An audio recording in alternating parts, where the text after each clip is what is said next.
Yes, so we will start about cell division. ठीक है. सो अब सेल डिवीजन यानी क्या होता, वो नाम से ही हमको पता चलता है कि सेल डिवाइड हो रहा है. राइट.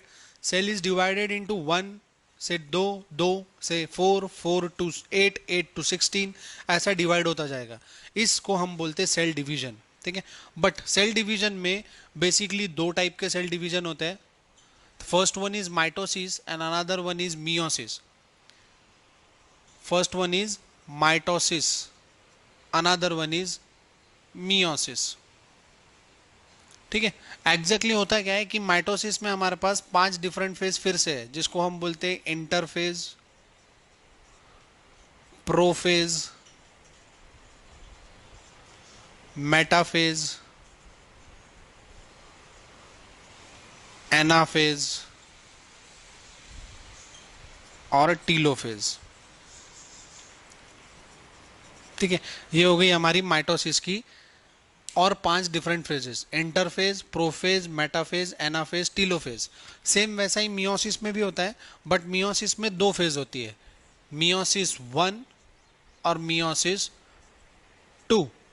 इसमें इंटरफेज नहीं होता, डायरेक्ट प्रोफेज से चालू होते हैं. It is prophase 1, metaphase 1, anaphase 1, telophase 1.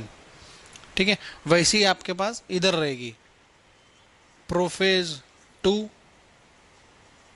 Metaphase 2, anaphase 2 और टीलोफेज 2. ठीक है. बट इसमें जो प्रोफेज है इसकी और डिफरेंट प्रोसेस होती है. जैसे ये प्रोफेज और ये भी प्रोफेज, इसकी 5 डिफरेंट प्रोसेस होती है, जिसको हम बोलते हैं लिप्टोटीन, जाइगोटीन, पैचिटीन,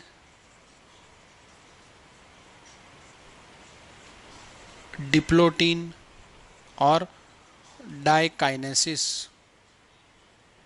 ठीक है. अब सबसे पहले तो ये कि इसका यूज क्या है, सेल डिवाइड क्यों होने चाहिए. हमारे बॉडी में सेल की ग्रोथ होनी चाहिए क्योंकि हम भी बड़े हो रहे हैं. हम छोटे होते हैं तो हमारा वेट कम होता है, हम बड़े होते हैं हमारा वेट भी बढ़ जाता है, मैच्योरिटी लेवल भी आ जाती है, न्यूरॉन्स भी डेवलप हो जाते हैं. सब चीज़ डेवलप हो रही क्यों, क्योंकि हमारा सेल डिवाइड हो रहा है. ठीक है. सेल डिवाइड कैसे होते हैं, माइटोसिस की बात कर रहे हैं हम. एक से होंगे दो, दो से होंगे चार और ये 4 से होंगे 8, ऐसा मल्टीप्लाई होता जाएगा. लेकिन हर बार हम जो ये हमको मिलेंगे ये सेल्स, इसको हम बोलेंगे डॉटर सेल्स. ठीक है. डॉटर सेल मतलब ये फीमेल नहीं होता है, बट एग्जैक्टली इसको डॉटर सेल हम क्यों बोलते हैं, क्योंकि फीमेल की एबिलिटी होती है टू रिप्रोड्यूस और सेम इसकी एबिलिटी है ये रिप्रोड्यूस कर रहे हैं बार बार, इसलिए हम इसको क्या बोलेंगे, डॉटर सेल. ठीक है. यहाँ 2 प्रोसेस और होती है जिसको हम बोलते हैं कैरियोकाइनेसिस और साइटोकाइनेसिस. ठीक है. अब कैरियोकाइनेसिस यानी होता है division of nucleus, division of nucleus, और साइटोकाइनेसिस मतलब होता है डिवीजन ऑफ साइटोप्लाज्म. ठीक है. इसको याद रखेंगे कि पहला कैरियोकाइनेसिस होता मतलब पहले डिवीजन न्यूक्लियस का होगा, फिर साइटोकाइनेसिस मतलब हर सेल, आपने पढ़ा होगा कि जो सेल ऑर्गेनेल्स होते हैं जैसे lysosomes, ribosomes, endoplasmic reticulum, nucleus, mitochondria, ये सब डबल होंगे. क्योंकि एक सेल से कितने बन रहे, 2, तो हमको हर चीज़ 2 2 लगेंगी. न्यूक्लियस भी हमको 2 लगेंगे, इसलिए न्यूक्लियस डिवाइड होता. साइटोप्लाज्म भी हमको 2 लगेंगे, डिवाइड हो गया. माइटोकॉन्ड्रिया भी 2 लगेंगे, डिवाइड हो जाएगा. ठीक है. बट ये इन प्रोसेस से होते हैं. अब इनमें क्या क्या होता है, जो माइटोसिस है इसका जो इंटरफेज है, this interphase is divided into some another phases called as, यहाँ पे अनदर फेजेस में होती है एस, G1, G2, G0. ठीक है. एस को हम बोलते हैं सिंथेटिक फेज, G1 को बोलते हैं नरिशमेंट फेज, G2 को बोलते हैं डिवीजन फेज और G0 को बोलते हैं रेस्टिंग फेज. Resting phase. ठीक है. अब इसमें क्या होता है, जब एस आएगा, एस फेज, इसमें डिवीजन होगा न्यूक्लियस का, एक डीएनए से दो डीएनए बनेंगे। न्यूक्लियस का डिवीजन होगा और एक डीएनए से दो डीएनए बनेंगे। जैसे ही ये दो डीएनए बन गए तो अब इनको क्या मिलेगा, नरिशमेंट। जैसे हमारे इधर में अगर कोई बच्चा पैदा हुआ तो हम उसको नरिशमेंट देते, हमने उसको नरिशमेंट दिया, ठीक है। अब नरिशमेंट के बाद उसको भी डिवाइड होना है।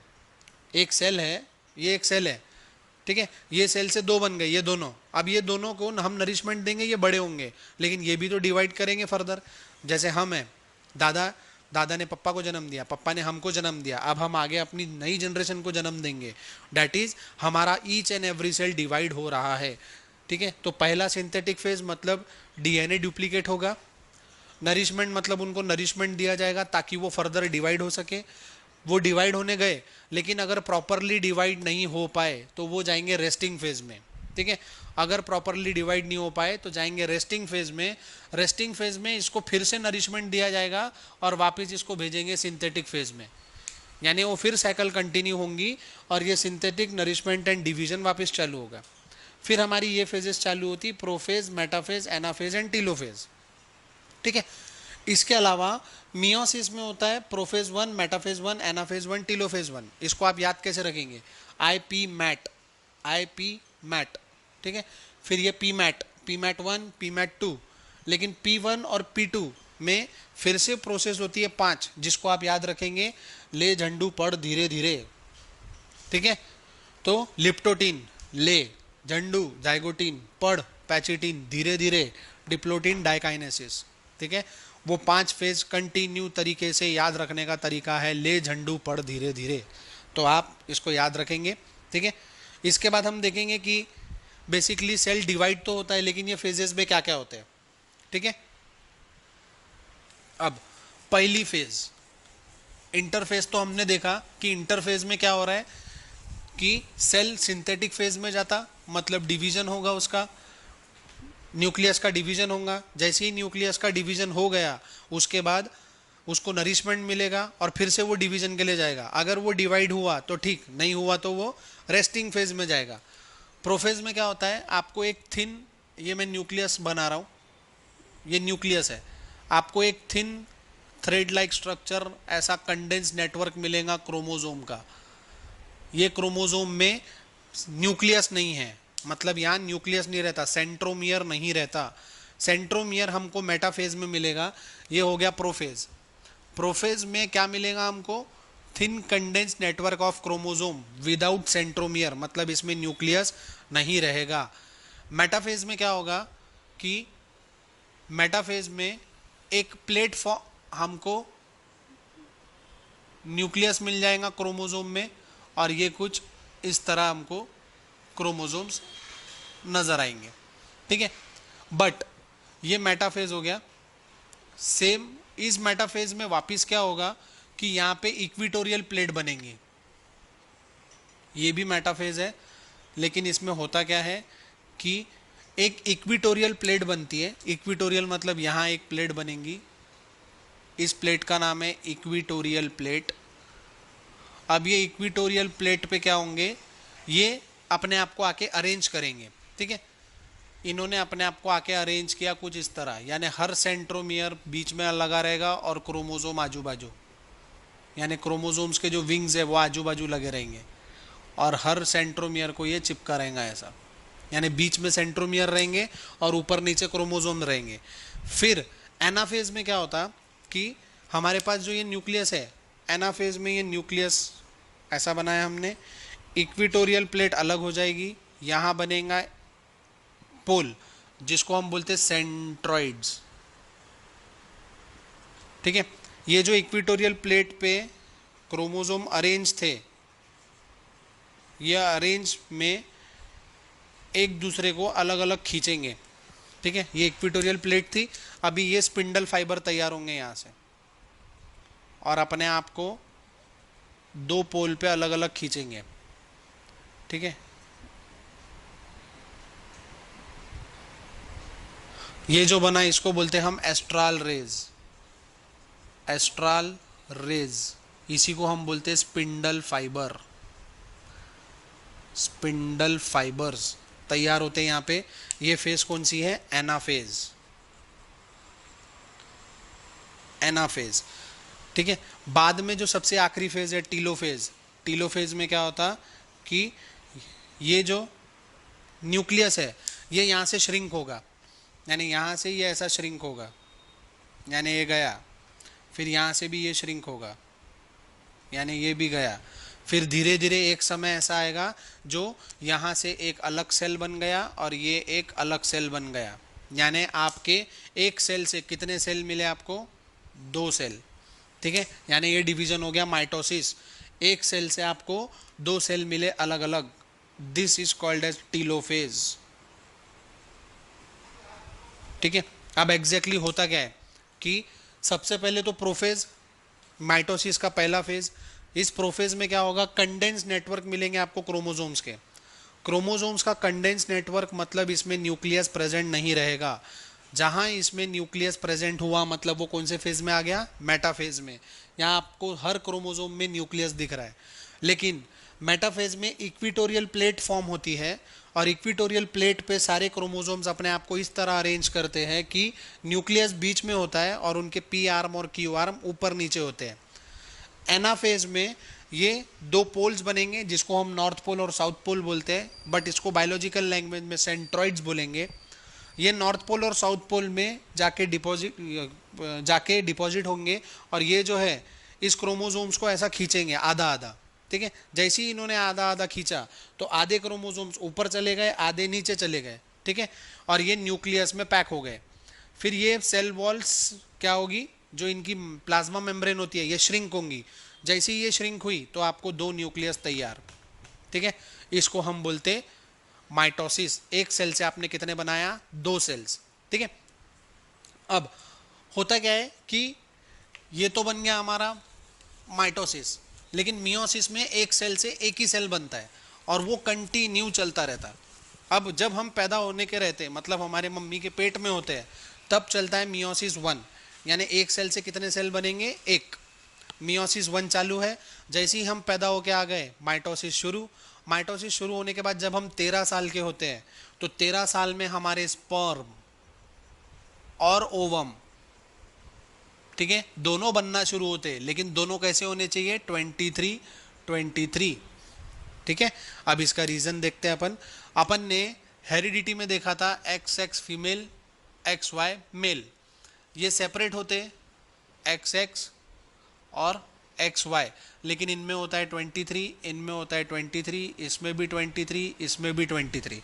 ठीक है, अगर मम्मी के पास से X आया और पापा के पास से Y आया तो हमको मिला 23, हम फिर से हो गए 46।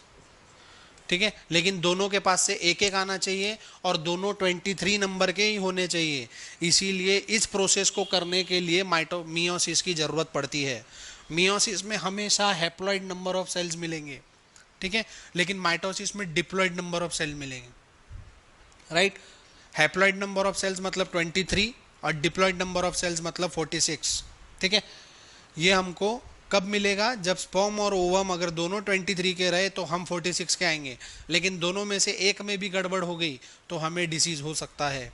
राइट, ये डिसीज जेनेटिकल डिसीज होते हैं जो ट्रीटेबल नहीं होते, जिंदगी भर हमें वैसा ही चलना पड़ता है। Right, this is all about cell division. ठीक है, अब आपके एग्जाम बुक में ये दिया हुआ है कि हमको क्या लेना है, ओनियन पिल। ओनियन पिल लेना है। ठीक है, ओनियन पिल को आपको इस स्लाइड के ऊपर रखना है। ठीक है, जैसे ही आपने उसको स्लाइड के ऊपर रख दिया तो आपको ओनियन पिल लेना है, उसमें ग्लिसरीन डालना है और पानी का ड्रॉप, वैसे ही उसके ऊपर कवर स्लिप लगाना है और उसको माइक्रोस्कोप के अंदर ऑब्जर्व करना है कि वो कौन से फेज में है, वेदर इट में be in prophase, it is in metaphase, it is in anaphase और इट इज इन टीलोफेज। तो आपको ये कब समझेगा, अगर क्रोमोसोम एक साथ है, इक्विटोरियल प्लेट पे है तो मेटाफेज, दोनों सेल डिवाइड होने जा रहे हैं मतलब श्रिंक हो गए दोनों सेल वॉल और 2 डिवाइड होने जा रहे हैं मतलब वो टीलोफेज। ठीक है, कंडेंस नेटवर्क दिख रहा है क्रोमोसोम्स का तो अल्टीमेटली वो कौन सी फेज है, प्रोफेज। हर एक बॉडी में क्रोमोसोम नंबर डिफरेंट होते हैं। क्रैब अगर आपको पता होगा तो उसमें 200 क्रोमोसोम है, हमारे अंदर 46 क्रोमोसोम है। कोई कोई प्लांट है, जैसे मेंडल ने जो प्लांट लिया पी प्लांट, उसमें क्रोमोसोम नंबर सिर्फ 21 है। तो ऐसे हर एक के अंदर क्रोमोसोम नंबर डिफरेंट होते हैं।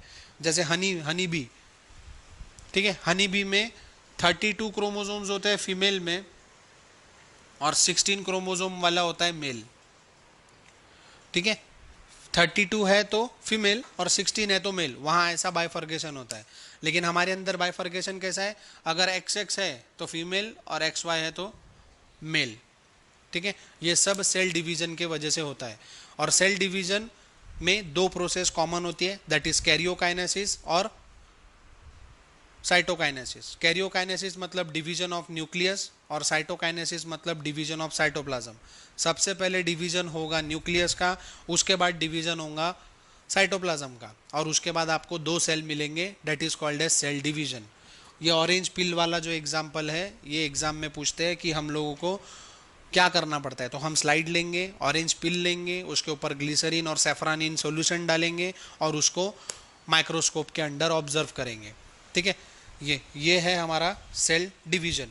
अब प्लांट्स में लाइफ प्रोसेस कैसे होती है, प्लांट्स में लाइफ प्रोसेस कैसे होगी, जैसे हमने देखा हमारा पहला टॉपिक जो हमने देखा डाइजेशन। प्लांट में डाइजेशन कैसा होता, ठीक है, प्लांट में digestion basically with the help of xylem और फ्लोएम होगा। ठीक है, 9th में अपन ने पढ़े टिश्यू।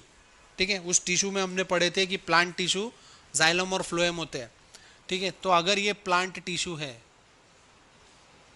तो यहाँ हमारे पास जाइलम रहेगा और फ्लोएम रहेगा। ठीक है, हमारे पास फिर जाइलम में 4 प्रकार के और सेल्स होते हैं जिसको हम बोलते हैं पैरेनकाइमा, ट्रैकाइड्स, वेसल्स और फाइबर्स। इसमें भी फिर 4 प्रकार के रहेंगे जिसको हम बोलते हैं sieve tubes, parenchyma, companion cells and phloem fibres. Xylem का काम है वाटर कंडक्ट करना नीचे से ऊपर बस, और वो ऊपर ट्रांसपिरेशन में ड्यू ड्रॉप्स के फॉर्म में उड़ा देता। फ्लोएम का काम है नीचे से ऊपर फूड मटेरियल लेके जाना, मतलब रॉ मटेरियल, और ऊपर से नीचे लेके आना फूड इज गुड, जो फोटोसिंथेसिस के रूप में बनेगा। लीव्स में फोटोसिंथेसिस से बनेगा और वहाँ से फिर ये वापस पूरे प्लांट में डिस्ट्रीब्यूट होगा। ठीक है, ऐसा प्लांट में क्या होगा, ट्रांसपोर्टेशन फूड का। प्लांट रेस्पिरेशन कैसा करेगा, हम लोग O2 लेते हैं, हम लोग CO2 छोड़ते हैं, प्लांट CO2 लेगा और O2 रिलीज करेगा। ठीक है, बस उल्टा फिनोमिना है, बट सिर्फ इतना है कि हमारे बॉडी में जो रिएक्शन होता है वो होता है कि हम ग्लूकोज को ब्रेक डाउन करते हैं, C6H12O6 प्लस 6O2। ठीक है, तो हम देते 6 CO2 plus 6 water plus energy. ठीक है, हमको ये मिलेगा। दिस प्रोसेस इज, यहाँ से यहाँ की प्रोसेस को हम बोलते हैं रेस्पिरेशन। ये किस में हो गया, ह्यूमन बींग में, बट यहाँ से यहाँ वाली जो प्रोसेस है इसको बोलते हैं फोटोसिंथेसिस।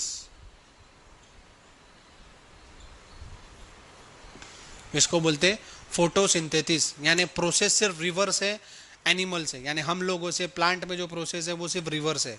ठीक है, प्लांट में कोऑर्डिनेशन भी होता है, प्लांट में एक्सक्रीशन भी होता है, प्लांट में फूड भी बनता है, सेम हमारे जैसा है, इसलिए हम उसको क्या बोलते हैं, it is a living organism. Right, clear, thank you.